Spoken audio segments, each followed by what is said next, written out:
Hello guys, நிறைய பேர் அடுத்து அப்கமிங்கில் இருக்கக்கூடிய எஸ்பிஐ பிஓ எக்ஸாமை தான் ஃபோக்கஸ் பண்ணி ரெடி ஆகிட்டு இருப்பீங்க. ஸோ இதில் வந்து பிகினர்ஸ் வந்து பார்த்தீங்கன்னா ப்ரிலிம்ஸை கான்சன்ட்ரேட் பண்ணி போயிட்டு இருப்பீங்க. எஸ், நீங்கள் மெயின்ஸையும் கான்சன்ட்ரேட் பண்ணணும். ரிப்பீட்டர்ஸ் என்ன பண்ணிட்டு இருப்பீங்கன்னா, நீங்கள் மெயின்ஸை கான்சன்ட்ரேட் பண்ணிட்டு இருப்பீங்க, நீங்கள் ப்ரிலிம்ஸையும் கான்சன்ட்ரேட் பண்ணணும். ஸோ இந்த வீடியோ வந்து பார்த்தீங்கன்னா எஸ்பிஐ பிஓ ப்ரிப்பேர் பண்ணுற உங்களுக்கான ஒரு இம்பார்ட்டண்டான வீடியோ. இந்த வீடியோ கடைசி வரைக்கும் பாருங்கள். நம்மளோட சேனலில் நிறையா பிரேக் டவுன்ஸ் வந்து கொடுத்துருக்கோம். அண்ட் இன்றைக்கி நாம் பார்க்கக்கூடிய பிரேக் டவுன் ரொம்ப ரொம்ப ரொம்ப முக்கியம்.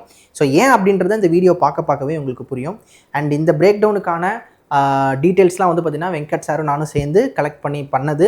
ஸோ வெங்கட் சார் வந்து பார்த்திங்கன்னா கொஞ்சம் அவருக்கு மற்ற கமிட்மெண்ட்ஸ் இருக்கனால அவரால் அவைலபிளாக இருக்க முடியல. இல்லைனா என் கூட அவர் வந்திருப்பார், அவருமே நிறைய விஷயங்கள் சொல்லியிருப்பார். பட் இந்த வீடியோவில் வந்து பார்த்திங்கன்னா நிறையா விஷயங்களை நான் உங்களுக்கு ஷேர் பண்ண போகிறேன். ஸோ நம்மளோட சேனலை ஃபஸ்ட் டைம் பார்க்குறீங்கன்னா மறக்காமல் சப்ஸ்கிரைப் பண்ணிக்கோங்க, லைக் பண்ணுங்கள். இந்த வீடியோவை மறக்காமல் எஸ்பிஐ பிஓ படிக்கிற உங்களோட ஃப்ரெண்ட்ஸுக்கு ஷேர் பண்ணுங்கள். உங்களோட ஃப்ரெண்ட்ஸ்லாம் என்ன நினைக்கிறாங்க அப்படின்றதுமே நீங்கள் வந்து பார்த்திங்கன்னா தெரிஞ்சுக்கோங்க. ஸோ ஸ்ட்ரெயிட்டாக நாம் வந்து பார்த்திங்கன்னா இந்த பிரேக் டவுனுக்குள்ளே போயிடலாம். ஸோ இந்த வீடியோவில் என்ன நம்ம பார்க்க போகிறோன்னா, பொதுவாகவே வந்து பார்த்திங்கன்னா இந்த ப்ரீவியஸ் இயர் கொஷின் பேப்பர்ஸை அனலைஸ் பண்ண சொல்லுவாங்க. ஏன் அப்படின்னா ப்ரீவியஸ் இயரில் எப்படி கேட்டாங்களோ அந்த மாதிரி ஒரு பேட்டர்ன் தான் இப்போ கரண்ட் இயரில் ஃபாலோ ஆகும். எஸ், இந்த வருஷமும் அந்த மாதிரி தான் ஃபாலோ ஆக போகுது. ஸோ நம்மளோட அனாலிசிஸில் தெரியப்பட்ட விஷயங்கள் தான் நம்ம இதில் எடுத்துகிட்டு வந்திருக்கோம். ஸோ இப்போ வந்து பார்த்திங்கன்னா எஸ்பிபிஓவில் பேட்டர்ன் சேஞ்சஸ் இருக்குது, ஐபிபிஎஸ் பிஓலையும் பேட்டர்ன் சேஞ்சஸ் இருக்குது. ஸோ பிகினராக இருக்கட்டும், ரிப்பீட்டராக இருக்கட்டும், ஈவன் ப்ரிலிம்ஸில் வந்து பார்த்திங்கன்னா நிறைய டைம் ஸ்ட்ரகிள் ஆவாங்க. ஏன்னா ப்ராப்பரான ப்ராக்டிஸ் இருக்காது. அதை தாண்டி ப்ராப்பரான அனாலிசிஸ் இல்லாதனாலையும் நிறைய பேர் பண்ண முடியாது. ஏன்னா இப்போ எஸ்பிபிஓ பொறுத்த மட்டும் ப்ரிலிம்ஸில் வந்து பார்த்திங்கன்னா 40 கொஷின் இங்கிலீஷில் இருக்குது. ஸோ நிறைய பேருக்கு வந்து பார்த்திங்கன்னா இந்த 40 கொஷின் எப்படி ஸ்ட்ராட்டஜைஸ் பண்ணி அட்டன் பண்ணணும் அப்படின்றதே தெரியாது. ஸோ அப்போ போன வருஷம் எப்படி கேட்டாங்க அப்படின்றத நம்ம அனாலிசிஸ் பண்ணோம் அப்படின்னா நம்மளால் ஈஸியாக ஸ்ட்ராட்டஜைஸ் பண்ணி ப்ரிலிம்ஸை கிளியர் பண்ண முடியும். நிறைய பேருக்கு வந்து பார்த்திங்கன்னா எஸ்பிபிஓ ப்ரிலிம்ஸே கிளியர் ஆகாமல் ஒவ்வொரு வருஷம் ப்ரிலிம்ஸில் ஃபெயில் ஆகக்கூடிய கேண்டிடேட்ஸ்லாம் இருக்கிறாங்க. ஸோ அப்படி நீங்கள் இருந்தீங்கன்னா இந்த வீடியோ பாருங்கள், உங்களுக்கு நிறைய விஷயங்கள் தெரியும். ஸோ இந்த வீடியோவில் லாஸ்ட் இயர் நடந்த எஸ்பிபிஓ ப்ரிலிம்ஸில் 5 ஷிஃப்ட்டில் இருக்கக்கூடிய எல்லா டேட்டாவுமே நம்ம கன்சாலிடேட் பண்ணி எடுத்துகிட்டு வந்திருக்கோம். இதில் எப்படின்னா ஒவ்வொரு செக்ஷனுக்கும் ஒரு 4 பார்ட்டாக பிரிச்சிட்டோம். எல்லா ஷிஃப்ட்லேயுமே இருந்தது என்ன, இங்கிலீஷ் லாங்குவேஜில் ஹைலி ஃப்ரீக்வெண்ட், மாடரேட்லி ஃப்ரீக்வெண்ட் கம்மியாக இருந்தது, அப்புறம் வந்து பார்த்திங்கன்னா ரொம்ப கம்மியாக கேட்ட டாபிக்ஸ், இந்த மாதிரியானதை பிரிச்சிருக்கோம். ஸோ இப்போ இங்கிலீஷை பார்த்தோம் அப்படின்னா இங்கிலீஷ் செக்ஷனில் எல்லா ஷிஃப்ட்லேயுமே என்ன இருந்திருக்கு அப்படின்னா ரீடிங் காம்ப்ரிஹென்ஷன் இருந்திருக்கு. எஸ், இது வந்து பார்த்தீங்கன்னா எல்லாருமே மஸ்ட்டாக வந்து பார்த்தீங்கன்னா பார்த்துருப்பீங்க. கண்டிப்பாக வந்து பார்த்தீங்கன்னா ஒரு 8 to 9 கொஷின்ஸ், ஓகேங்களா, இந்த ரேஞ்சில் இருந்திருக்கு. அதாவது 7லேருந்து 8லேருந்து 9 இந்த ரேஞ்சில் வந்து பார்த்தீங்கன்னா கொஷின்ஸ் இருந்திருக்கு. நெக்ஸ்ட் வந்து பார்த்தீங்கன்னா பேராஜம்பிள் எல்லா ஷிஃப்ட்லையுமே இருந்திருக்கு. சம்டைம்ஸ் இந்த பேராஜம்பிள் வந்து பார்த்தீங்கன்னா ட்ரிக்கியாகவும் இருந்திருக்கு. நம்மளால் வந்து பார்த்தீங்கன்னா 5 பேராஜம்பிள் கேட்குறாங்கன்னா 5 கொஷின் கேட்குறாங்கன்னா அதில் ஒரு 3 தான் அட்டன் பண்ணுற மாதிரி சம்டைம்ஸ் ட்ரிக்கியாக இருந்திருக்கு. அண்ட் கிளாஸ் டெஸ்ட் வந்து பார்த்தீங்கன்னா எஸ், இது வந்து பார்த்தீங்கன்னா டூயபிளாக இருந்திருக்கு எல்லா ஷிஃப்ட்லையுமே. இதுதான் வந்து போன வருஷம் நடந்த சினாரியோ. ஸோ அப்போ எல்லா ஷிஃப்ட்லையுமே இதெல்லாம் கேட்குறாங்க அப்படின்னும் போது நம்மளோட டெய்லி டெஸ்ட்டில் வந்து பார்த்தீங்கன்னா இதெல்லாம் நம்ம ப்ராக்டிஸ் பண்ணுறோமா, நம்மளோட ப்ராக்டிசஸில் இதெல்லாம் இருக்கா அப்படின்றத பார்க்கணும். ஏன்னா இதே மாதிரி தான் அடுத்த வருஷமும், அதாவது இந்த வருஷமும் ரிஃப்ளெக்ட் ஆக போகுது. நெக்ஸ்ட் ஹை ஃப்ரீக்வெண்ட், அதாவது என்னென்னா அதிகமாக வந்து கேட்டிருந்தாங்க, எல்லா இதுலையுமே கேட்டிருந்தாங்க. இது வந்து பார்த்தீங்கன்னா ஆல்வேஸ் ப்ரெசென்ட் எல்லா ஷிஃப்ட்லையுமே இது இருந்திருக்கு போன வருஷம். இதில் வந்து பார்த்தீங்கன்னா error detection, okay, error detection, அப்புறம் வந்து சென்டென்ஸ் ரீஅரேஞ்ச்மெண்ட் கேட்டிருந்திருக்காங்க. சில ஷிஃப்ட்டில் பேராஜம்பிள் இருந்திருக்கு, சில ஷிஃப்ட்டில் சென்டென்ஸ் அரேஞ்ச்மெண்ட் இருந்திருக்கு. பட் சென்டென்ஸ் அரேஞ்ச்மெண்ட்டுமே பேராஜம்பிள் கூட இருந்த ஷிஃப்ட்ஸுமே இருந்திருக்கு, ஓகேங்களா. சென்டென்ஸ் ரீஅரேஞ்ச்மெண்ட் உங்களுக்கு தெரியும், ஏபிசிடி அப்படின்னு கொடுத்து அந்த சென்டென்ஸை வந்து ரீஅரேஞ்ச்மெண்ட் பண்ண சொல்லியிருப்பாங்க. அண்ட் வேர்ட் ஸ்வாப் இருந்திருக்கு, அப்புறம் ஃப்ரேஸ் ரீப்ளேஸ்மெண்ட்டும் இருந்திருக்கு. இது வந்து பார்த்தீங்கன்னா ஹைலி ஃப்ரீக்வெண்ட். ஓகே, கொஞ்சம் மாடரேட்லி ஃப்ரீக்வெண்ட்டாக இருந்தது என்னன்னா டபுள் ஃபில்லர்ஸ் சில ஷிஃப்ட்டில் கேட்டிருந்தாங்க. ஸோ இது கேட்டிருந்தாங்கன்னா ஒரு 3 கொஷின் இந்த மாதிரி கேட்டிருந்திருப்பாங்க. இப்போ இந்த எரர் டிடெக்ஷன்லாம் வந்து பார்த்தீங்கன்னா சூப்பராக வரும். அதாவது எப்படின்னா ஒரு 5 வரும், அதில் இன்கரெக்ட்னு கேட்பாங்க, இல்லை கரெக்டுன்னு கேட்பாங்க, அந்த மாதிரி மாற்றி கேட்பாங்க. சென்டென்ஸ் ரீஅரேஞ்ச் மட்டும் ஒரு 4லேருந்து ஒரு 5 வரும், ஓகே. அண்ட் வேர்ட் ஸ்வாப்பும் சேம் அதே கணக்கில் தான் வந்துட்டு இருக்கும். அண்ட் காலம் பேஸ்டு பொறுத்த வரைக்கும் ஒரு 3, ஓகே, அதாவது 1லேருந்து 3க்குள்ளே தான் இருக்கும் மேக்ஸிமம் அவ்வளோதான் இருக்கும் எஸ்பிபிஓ ப்ரிலிம்ஸில். அண்ட் எஸ்பிபிஓ ப்ரிலிம்ஸில் இங்கிலீஷ் வந்து பார்த்தீங்கன்னா 40 அவுட் ஆஃப் 40 நீங்கள் எவ்வளோ ஸ்கோர் பண்ண முடியும் அப்படின்னா கண்டிப்பாக உங்களால் 30+ கண்டிப்பாக ஸ்கோர் பண்ண முடியும். ஏன்னா அந்தளவுக்கு தான் பேப்பருமே இருந்திருக்கு போன வருஷம். ஸோ இதில் அந்த குட் அட்டெம்ப்ட் ஒவ்வொரு செக்ஷனில் எப்படி எடுத்திருந்தாங்க ஒவ்வொரு ஷிஃப்ட்டில் அப்படின்றதுமே நான் லாஸ்ட்டாக வச்சுருக்கேன், அதையுமே நம்ம பார்க்கலாம். நெக்ஸ்ட் லெஸ் ஃப்ரீக்வெண்ட், ரொம்ப கம்மியாக கேட்டது வந்து பார்த்தீங்கன்னா வேர்ட் யூசேஜ், அப்புறம் வேர்ட் ஃபார்மேஷன், அதாவது word rearrangement, and word rearrangement, இந்த மாதிரியான விஷயங்கள் ரொம்ப லெஸ்ஸாக இருந்திருக்கு. அதாவது என்னன்னா ஒரு ஷிஃப்ட்டில் வந்திருக்கும், ஒரு 3 ஷிஃப்ட்டில் வந்திருக்காது. ஸோ அந்த மாதிரி தான். ஸோ அப்போ இங்கிலீஷ் பொறுத்த வரைக்கும் நம்ம அதிகமாக கான்சென்ட்ரேட் பண்ண வேண்டிய விஷயம் என்னென்னா இந்த ரீடிங் காம்ப்ரிஹென்ஷன், பேராஜம்பிள், கிளாஸ் டெஸ்ட், அப்புறம் எரர் டிடெக்ஷன், சென்டென்ஸ் சேஞ்ச்மெண்ட், வேர்ட்ஸ் அப், இது அப்புறம் இந்த டபுள் ஃபில்லர்ஸ், காலம். ஸோ இந்த விஷயங்களில் அதிகமாக கான்சென்ட்ரேட் பண்ணோம்னு வச்சுக்கோங்களேன். இதை கால்குலேட் பண்ணி பார்த்தீங்கன்னா உங்களால் இந்த 30+ அப்படின்ற நம்பரை அடிக்க முடியும் இங்கிலீஷில்.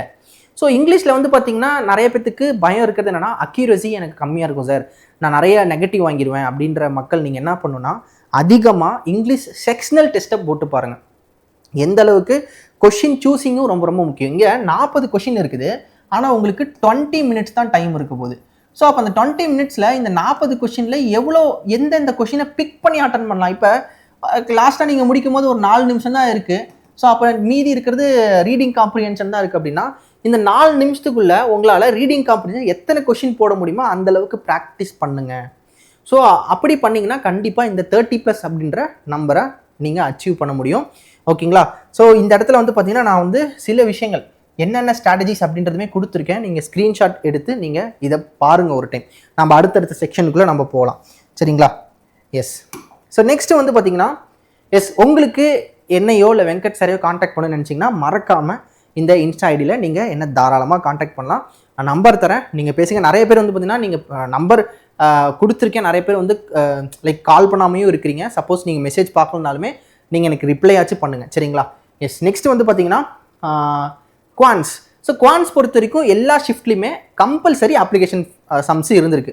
ஸோ கேட்கலாம் சார் எல்லா செக்ஷனுமே டிஐலாம் இருந்திருக்குன்னு கேட்கலாம்.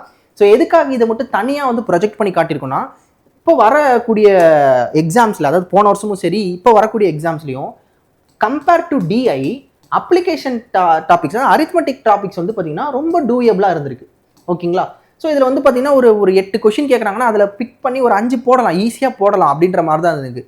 ஸோ அரித்மெட்டிக் ப்ராப்ளம்ஸில் அதிகமாக கான்சென்ட்ரேட் பண்ணுங்கள். SBIPO ப்ரிலிம்ஸ் பொறுத்த வரைக்கும் உங்களுக்கு சிம்பிளிஃபிகேஷன், அப்ராக்சிமேஷன்லாம் அதிகமாக வராது, ஸ்பீட் மேக்ஸ் அதிகமாக வராது. ஸோ நீங்கள் அப்ளிகேஷன்ஸும் டிஐயும் இந்த மாதிரி தான் நீங்கள் கான்சென்ட்ரேட் பண்ணுற மாதிரி இருக்கும். நெக்ஸ்ட்டு ரொம்ப அதாவது ஹைலி ஃப்ரீக்வெண்ட்டாக கேட்டது வந்து பார்த்தீங்கன்னா டிஐ, அதாவது கேஸ்லெட் எல்லா ஷிஃப்ட்லையுமே இருந்திருக்கு, ஏதோ ஒரு ஷிஃப்ட்டில் மட்டும் இல்லாமல் இருந்திருக்கு. டேபிள் டிஐ இருந்திருக்கு.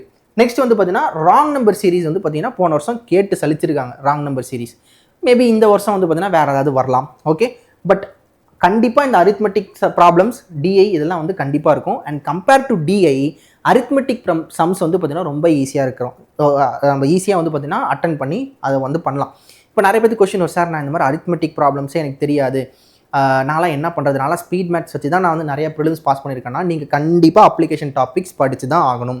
ஸோ ஒன்று ஏதாவது யூடியூப் சேனலில் போய் படிங்க, இல்லைனா பெய்டு சோர்ஸ் வாங்கி படிங்க. கண்டிப்பாக படிங்க, உங்களால் நிறைய ஸ்கோர் அப்ளிகேஷன் சம்ஸ் வந்து பார்த்தீங்கன்னா எடுக்க முடியும். நெக்ஸ்ட் வந்து பார்த்தீங்கன்னா ரொம்ப மாடரேட்டாக கேட்டதில் வந்து டிஐ பை சார்ட் வந்து மாடரேட்டாக கேட்டுக்காங்க. அதனால் ஒரு ஒரு 1 இல்லைனா 2 ஷிஃப்ட்டில் தான் அந்த மாதிரி பை சார்ட் வந்துருக்கும். நெக்ஸ்ட் வந்து பார்த்தீங்கன்னா பார் ப்ளஸ் டேபிள் அப்படின்றது வந்து பார்த்தீங்கன்னா ரொம்ப ரேராக கேட்டுருக்கக்கூடிய விஷயம். அண்ட் அப்ராக்சிமேஷன் வந்து பார்த்தீங்கன்னா கேட்டுருக்கிறாங்க, பட் ரேராக கேட்டுருந்துருக்காங்க. ஒரு ஷிஃப்ட்டில் அப்ராக்சிமேஷன் இருந்திருக்கலாம், இல்லை ஒரு ஷிஃப்ட்டில் வந்து பார்த்தீங்கன்னா குவாட்ரேட்டிக் இருந்திருக்கலாம், அந்த மாதிரி கேட்டுருந்துருக்காங்க. நெக்ஸ்ட் வந்து பார்த்தீங்கன்னா ரொம்ப லெஸ் ஃப்ரீக்வெண்ட்டாக கேட்டது வந்து பார்த்தீங்கன்னா மிஸ்ஸிங் நம்பர். ஸோ மேக்ஸிமம் 4 இங்கே பாருங்களேன், 5ல் 4 ஷிஃப்ட்டில் ராங் நம்பர் சீரிஸ், இதில் 1 இல்லைனா 2 ஷிஃப்ட்டில் தான் மிஸ்ஸிங் நம்பர் சீரிஸ் கேட்டுருந்துருக்காங்க. ஸோ ராங் நம்பரும் மிஸ்ஸிங் நம்பரும் மோர் ஆர் லெஸ் எல்லா ஷிஃப்ட்ஸ்லையுமே வர மாதிரி இருக்குது. அண்ட் டிஐயில் வந்து பை ப்ளஸ் டேபிள் காம்போ வந்து பார்த்தீங்கன்னா ரேராக கேட்டுருந்துருக்காங்க. அதாவது இந்த combo pie plus table, table plus bar, radar plus table, இந்த மாதிரியான விஷயங்கள் வந்து பார்த்தீங்கன்னா ஒரு ஷிஃப்ட்டில் 2 ஷிஃப்ட்டில் ரேராக கேட்டுருந்துருக்காங்க. அண்ட் குவாட்ரேட்டிக் கேட்டுருந்துருக்காங்க, டேட்டா சஃபிஷியன்சி, குவான்டிட்டி பேஸ்டு, அப்புறம் வென் டயக்ராம் கேல்குலேட்டுமே ரேராக வந்திருக்கு. ஸோ அதாவது குவான்ஸ் பொறுத்த வரைக்கும் அவுட் ஆஃப் 30 உங்களால் கண்டிப்பாக 20+ எடுக்க முடியும். ஸோ எதில் கான்சன்ட்ரேட் பண்ணால் எடுக்க முடியும் அப்படின்னா அரித்மெட்டிக் ப்ராப்ளம்ஸ், டிஐ, ஸோ இதில் கான்சன்ட்ரேட் பண்ணாலே நம்மளால் எடுக்க முடியும். அண்ட் இந்த அப்ராக்சிமேஷன், இந்த மிஸ்ஸிங் நம்பர்ஸ்லாம் கேட்டால் என்னென்னா ஒரு 9 மார்க்குக்குள்ளே, அதாவது ஒரு 5லேருந்து 9 மார்க்குக்குள்ளே இந்த விஷயங்கள்லாம் இருக்கும். இதை நம்ம அட்டன் பண்ணாலே நம்மளால் இந்த 20+ அப்படின்ற நம்பரை ஈஸியாக இது பண்ண முடியும். எஸ், அந்த அப்ராக்சிமேஷன் ஸ்பீட் மேக்ஸ் மட்டும் வந்து பார்த்தீங்கன்னா ஐ திங்க் ஒரு 5க்குள்ளே தான் இருக்கும், 5க்குள்ளே இருக்கும். ரேர் கேசஸில் ஒரு 9 இருக்கலாம். ஓகேங்களா? அதாவது 1 2 அப்படி பொறுக்கி அப்படி போட்டோம் அப்படின்னா ஒரு 9 மார்க்குள்ளே வரலாம். பட் மற்றபடி இந்த டேபிள் டிஐ, அதாவது டிஐ அப்புறம் வந்து பார்த்தீங்கன்னா அரித்மெட்டிக்ஸில் தான் நம்ம அதிகமாக ஸ்கோரை எடுக்க முடியும். அது வந்து ரொம்ப கஷ்டம் கிடையாது, ப்ராக்டிஸ் பண்ணால் கண்டிப்பாக வந்துடும். அதனால் அதை கான்சன்ட்ரேட் பண்ணுங்கள். நெக்ஸ்ட் வந்து பார்த்தீங்கன்னா நம்ம ரீசனிங்குள்ளே போயிடலாம். சரிங்களா? போன வருஷம் ரீசனிங்கில் எது எது ரொம்ப ஃப்ரீக்வெண்ட்டாக கேட்டிருந்தாங்க அப்படின்னா பசில், சீட்டிங், அப்புறம் வந்து லீனியர் ரோ சீட்டிங். இந்த மாதிரி தான் அதிகமாக கேட்டு எல்லா ஷிஃப்ட்லுமே இந்த பசில் இருந்திருக்கு, சர்க்குலர் சீட்டிங் இருந்திருக்கு, லீனியர் சீட்டிங்கும் இருந்திருக்கு. அண்ட் ஹைலி ஃப்ரீக்வெண்ட்டாக இருந்தது வந்து பார்த்தீங்கன்னா பேர் ஃபார்மேஷன். ஓகேங்களா? பேர் ஃபார்மேஷன், அப்புறம் நம்பர் பேஸ்ட். அதாவது என்னன்னா நியூமரிக், ஆல்ஃபா நியூமரிக்கில் இருக்குல்ல, அதில் நம்பர் மட்டும் வச்சு ஒரு சீரிஸ் கேட்பாங்களா, அந்த மாதிரி கேட்டுருக்காங்க. ஸோ பேர் ஃபார்மேஷன் அப்படின்றது வந்து பார்த்தீங்கன்னா அதான் அந்த ஒரு வார்த்தை கொடுத்துட்டு இந்தந்த லெட்டர்ஸ்லாம் எடுத்து என்ன வேர்ட் மேக் பண்ண முடியும் அப்படின்ற மாதிரி. இல்லை வந்து பார்த்தீங்கன்னா உங்களுக்கு ஒரு நம்பர் கொடுத்து அந்த நம்பரில் எத்தனை பேர்ஸ் இருக்குது, இல்லை ஆல்ஃபபெட் வேர்டை கொடுத்துட்டு அதில் எத்தனை பேர்ஸ் இருக்குது, அந்த மாதிரியான விஷயங்கள் கேட்டிருந்துருக்காங்க. நெக்ஸ்ட் வந்து பார்த்தீங்கன்னா சிலாகிசம் இருந்திருக்கு, பட் எல்லா ஷிஃப்ட்லையுமே இல்லை. ஓகேங்களா? ஒரு 3 ஷிஃப்ட்டில் தான் இருந்திருக்கு. அதுவும் சிலாகிசம் இருந்திருக்கு, பிளட் ரிலேஷன், இன்இக்வாலிட்டி. இது வந்து பார்த்தீங்கன்னா ஒரு 3 ஷிஃப்ட்டில் மட்டும் இருந்திருக்கு. மற்ற ஷிஃப்ட்டில் வேறு ஏதாவது மிஸ்லேனியஸ் இருந்திருக்கும். லைக் இங்கே பாருங்களேன், டைரக்ஷன் சென்ஸு இந்த மாதிரி இருந்திருக்கும். நெக்ஸ்ட் வந்து பார்த்தீங்கன்னா கோடிங், டிகோடிங். ஸோ இதுவுமே இருந்திருக்கு. அண்ட் மீனிங்ஃபுல் வேர்டும் இருந்திருக்கு.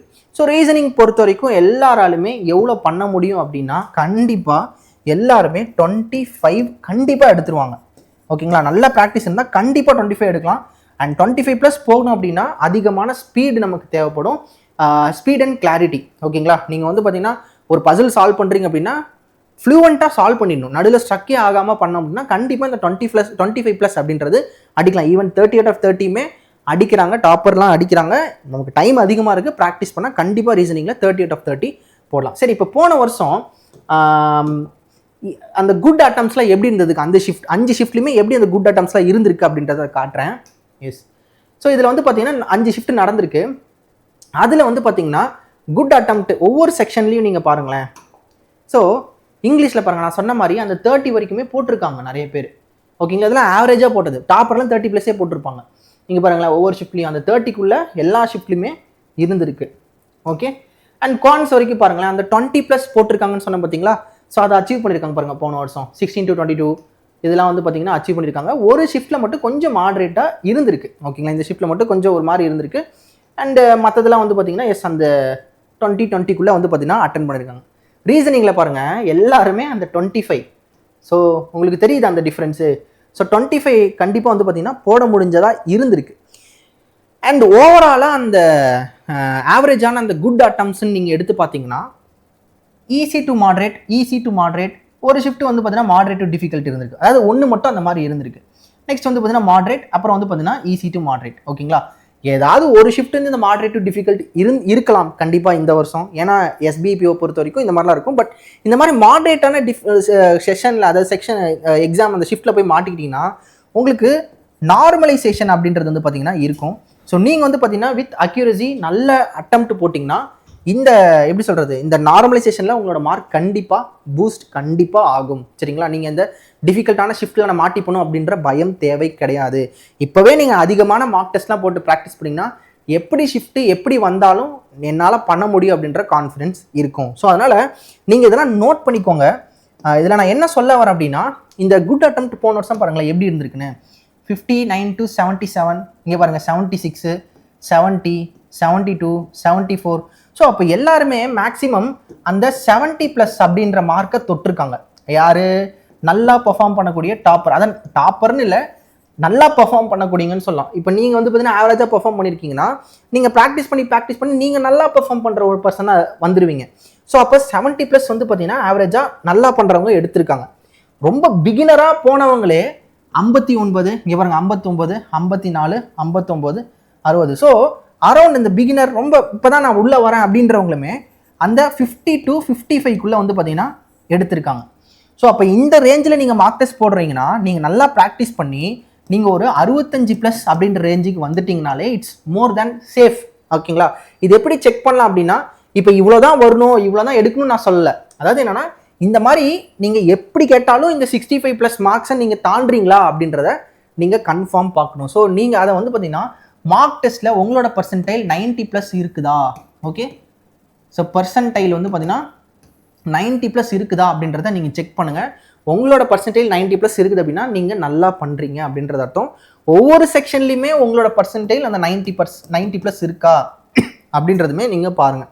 ஓகே. இதுதான் வந்து பார்த்தீங்கன்னா போன வருஷம் இருந்த சினாரியோ. இந்த வருஷம் என்ன வேணாலும் மாறலாம். பட் மோர் ஆர்லெஸ் போன வருஷம் எப்படி இருந்ததோ அந்த மாதிரி தான் இருக்க போகுது. ஓகேங்களா? எஸ், லாஸ்ட்டாக உங்களுக்கு மோட்டிவேட் பண்ணுற மாதிரி ஒரு விஷயம் போன வீடியோலுமே நம்ம சொல்லியிருந்தோம். இதெல்லாம் நீங்கள் கரெக்டாக ப்ராக்டிஸ் பண்ணி ப்ரிலிம்ஸ் மெயின்ஸ்லாம் அச்சீவ் பண்ணி இன்டர்வியூலாம் போயிட்டீங்க அப்படின்னா, செலக்ட் ஆகிட்டோம் அப்படின்னா, இங்கே இருக்கக்கூடிய இந்த சேலரி நாம் வாங்கலாம். சும்மா இல்லை, 85,000 அதாவது கிட்டத்தட்ட 86,000 நமக்கு கிடைக்க போகுது. ஸோ இதை நாம் வாங்கணும் அப்படின்னா அது ஒரு மோட்டிவேஷனாக எடுத்துக்கோங்க. எடுத்துகிட்டு ப்ராக்டிஸ் பண்ணுங்கள். ப்ராக்டிஸ் பண்ண கண்டிப்பாக உங்களால் அச்சீவ் பண்ண முடியும். அண்டு எப்பயும் நம்ம சொல்கிறது தான், நம்மளோட கைடில் கோட்டில் வந்து பார்த்தீங்கன்னா பிகினர்ஸ் பேட்ச் இருக்குது, அதாவது ரிப்பீட்டர்ஸ் பேட்ச் இருக்குது, பிகினர்ஸ் பேட்ச் இருக்குது. இன்னுமே யாராவது வந்து பார்த்தீங்கன்னா ஸ்ட்ரகிள் பண்ணுற சார், எனக்கு கரெக்டான ஒரு ஒரு கைடன்ஸ் தேவை அப்படின்னு நினைக்கிறவங்க தாராளமாக இந்த பேட்சில் ஜாயின் பண்ணி படிங்க. இங்கே நான் நம்பர் கொடுத்துருக்கேன், இந்த நம்பர் கால் பண்ணுங்கள். அவங்க உங்களுக்கு எல்லா டீட்டெயில்ஸ் சொல்லுவாங்க, உங்களுக்கு கைட் பண்ணுவாங்க. இல்லை எங்ககிட்ட பேசணுமா, இன்ஸ்டாகிராமில் கான்டாக்ட் பண்ணுங்கள், எங்ககிட்ட பேசுங்க. ஸோ ஒரு முடிவு எடுங்க. ஓகேங்களா? ஸோ நிறைய விஷயங்கள் நீங்களுமே பார்த்துட்ருப்பீங்க. ஸோ கான்ஃபிடென்ட்டாக இருக்கக்கூடிய பர்சன்ஸ் வின் பண்ணுறாங்க. ஒரு கோலை செட் பண்ணி அதை நோக்கி போகக்கூடிய பர்சன்ஸ் என்ன தான் வந்து பார்த்திங்கன்னா எக்ஸ்டர்னல் ஃபோர்ஸஸ் அவங்கள வந்து அஃபெக்ட் பண்ணாலும் சரி, அவங்க கோலை நோக்கி போகக்கூடிய பர்சன்ஸ் வின் பண்ணுறாங்க. அந்த மாதிரி நீங்களும் வின் பண்ணணும் அப்படின்னு நினச்சிங்கன்னா உங்கள் கோலை செட் பண்ணுங்கள், அதை நோக்கி ஓடுங்க. வேறு எதையுமே கண்டுக்காதீங்க. கண்டிப்பாக உங்களாலேயும் வின் பண்ண முடியும். வேறு ஏதாவது டவுட் இருந்தாலுமே கமெண்ட் செக்ஷன் சொல்லுங்கள். ஸோ நம்மளோட பேட்சஸில் ஜாயின் பண்ணணும் அப்படின்னா GOAT12 அப்படின்றத யூஸ் பண்ணி உடனே ஜாயின் பண்ணுங்கள், படிக்க ஸ்டார்ட் பண்ணுங்கள். அப்கமிங் வீடியோஸில் உங்களை பார்க்குறேன். எல்லாத்துக்குமே thank you. Take care. Have a nice day. Bye.